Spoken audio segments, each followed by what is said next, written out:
Salutations à notre cher public de Dakar Actu, comme on a notre habitude. En cette fin de semaine, nous revisitons les informations médiatiques les plus importantes du niveau national et international.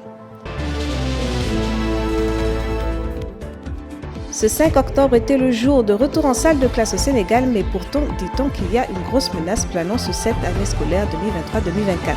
C'est du moins ce que pense le secrétaire général du syndicat autonome des enseignants du moyen secondaire du Sénégal, El Hadji Malik Youm, qui soupçonne des perturbations à venir en cette période éducative. En effet, selon Biram Gueye, qui s'est exprimé sur e-radio, certains établissements scolaires et pourtant sont encore sous les eaux, tandis que d'autres ne sont même pas encore désherbés. Il ajoute que cette année, il n'y a pas eu de concertation pour la préparation de la rentrée et que le gouvernement a choisi des manières unilatérales de dérouler ces rencontres et dialogues sans associer les partenaires sociaux. Et comme pour renforcer ces inquiétudes, les quotidiens au pays ont mis en avant une observation peu flatteuse de cette rentrée scolaire. Walf Quotidien constate qu'il y a eu une rentrée scolaire à plusieurs vitesses, étant donné que la région de Ziguinchor Sud est confrontée au déficit d'enseignants. Il y a également eu des vacances prolongées dans certains départements des écoles de Podor au nord et s'y ajoute la polémique des frais d'inscription des élèves. Le Sud Quotidien nous parle en effet de la rentrée à géométrie variable qui signifie une présence timide des élèves dans certains établissements scolaires.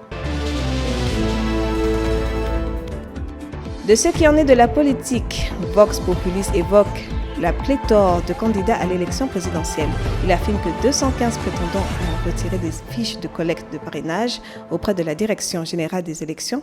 Cette profusion de candidats pourrait finir par banaliser la fonction présidentielle, a noté le journal en citant une analyse politique.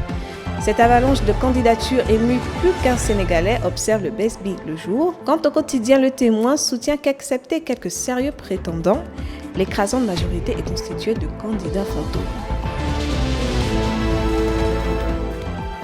Toujours en politique, les avocats de l'opposant Ousmane Sonko lancent un contre-offensive juridique. Après la Cour de justice de la CEDEAO, il y a 2 semaines, des avocats de l'opposant ont déposé des recours devant la Cour suprême sénégalaise et devant le tribunal d'instance de Ziguinchor dans le sud du pays. Le premier recours a eu lieu suite au refus de la Direction générale des élections de remettre aux représentants d'Ousmane Sonko le formulaire qui permettrait au candidat de collecter des parrainages citoyens en vue de la présidentielle.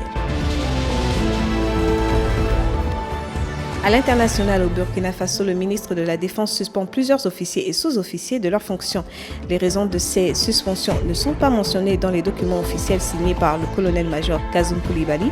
Les officiers suspendus sont au nombre de 8, un colonel, 3 lieutenants-colonels et d'autres commanditaires auxquels s'ajoutent 3 sous-officiers, 2 adjudants et un sergent-chef. Si le ministre de la Défense ne donne pas de raison de ces suspensions, une source proche de la justice militaire indique que la décision est liée à la récente tentative de déstabilisation du pouvoir.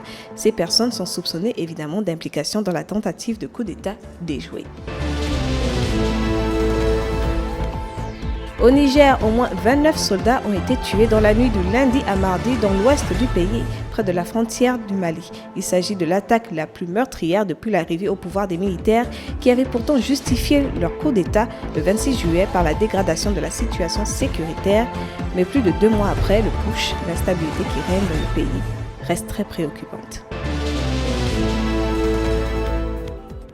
Nous atteignons la fin de notre revue de presse en cette fin de semaine. C'était Chancel Gomo Florence. Je vous revois la semaine prochaine.